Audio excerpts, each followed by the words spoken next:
ቅዱስ አትናቴዎስ እንደሚናገረው ሰይጣን በየዓመቱ ክርስቲያኖችን ሁል ጊዜ ከተዋጋበት ውጊያ ይልቅ በአብይ ጾም አብልጦ ይዋጋቸዋል ይላል። ሁል ጊዜ ከሚፈትናቸው ይልቅ ሰይጣን ክርስቲያኖችን ጠንክሮ የሚፈትናቸው በአብይ ጾም ነው። ምክንያቱም አብይ ጾም ሁለት ነገር ስላለው፣ አንደኛው ከክርስቶስ ጋር ስለምንተሳተፍ ነው የራሱ ጾም ስለሆነ፣ ሁለተኛው ደግሞ ትልቁ ጠላታችን የተሸነፈበት ጾም ነው። ከዚህ የተነሳ ክርስቲያኖች በአብይ ጾም በትልቁ ይፈተናሉ።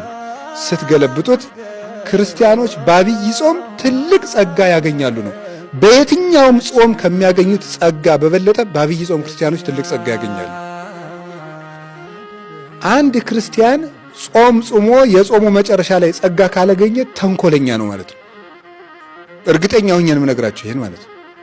አንድ ክርስቲያን ጾም ጾሞ የጾሙ መጨረሻ ላይ ጥያቄ ካልተመለሰለት፣ አንድ ችግር ካልፈታ ሰውየው ተንኮለኛ ነው። እናንተም ጭምር ማለት ተስፋ ላስቆርጣችሁ አይደለም፣ በቃ ናችሁ ማለት ነው። ገባችሁ? የጾሙ መጨረሻ ላይ አንድ ችግር ካልፈታችሁ ተንኮለኛ ሰዎች ናችሁ። ገባችሁ? ጻድቅ ሸተትኩ መሰል። ችግር የለም። ጉዳዩ አሁን መዳናችን ነው እንጂ እናንተ ስለኔ ያላችሁ አስተሳሰብ ስላልሆነ ችግሩ እሱ ችግር አይሆንም። እንደምንም አድርጋችሁ ሳሉኝ፣ ዋናው መጽደቃችሁ ነው። ስለዚህ ችግር አለብን ማለት ነው። አያችሁ? እዩትማ የነነዌ ሰዎች 3 ቀን ጾሙና ጥያቄ ተመለሰ አልተመለሰም? ተመለሰ። የአገር ጥፋት ቀረ ማለት ነው።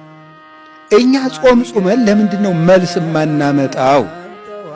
ተንኮለኛ ስለሆነ ነው። አባ ጴሜን የሚባል አባት አፋችን በጾምና በጸሎት ሸተተ፣ ልቡናችን ግን በተንኮል የታሰረ ነው ይላል። ሰው አፉ እስኪሸት ድረስ በሳምንት 5 ቀን ቢጾም ተንኮለኛ ከሆነ የምግብ አድማ ነው እንጂ ጾም አይደለም። ምንም ትርጉም የለው። ጾም የማቴዎስ ወንጌል ምዕራፍ 6 ላይ ስታነቡ ምንድነው? ስትጾሙ ራሳችሁን ምን በሉ ነው ያለው? ተቀቡ። እና ቅብ የተባለችው ምንድናት ነው ያሉ አባቶቻችን? ፍቅር ናት ይላል። ስትጾሙ ራሳችሁን ተቀቡ። ራስ ለምንድን ነው ራሳችሁን ተቀቡ ያለ? እንደው እግራችሁን ተቀቡ ድካሙ እንዲልቃችሁ አይደለም? እጃችሁን ተቀቡ ለምንድን ነው ያለው? ራስ ምንድን ነው? ራስ የተባለ ልብ ነው። አለቃ ማለት ነው። ራስ ልብ ነው። ልብ በፍቅር ካለዘበ ጾሙ ከራራ ነው።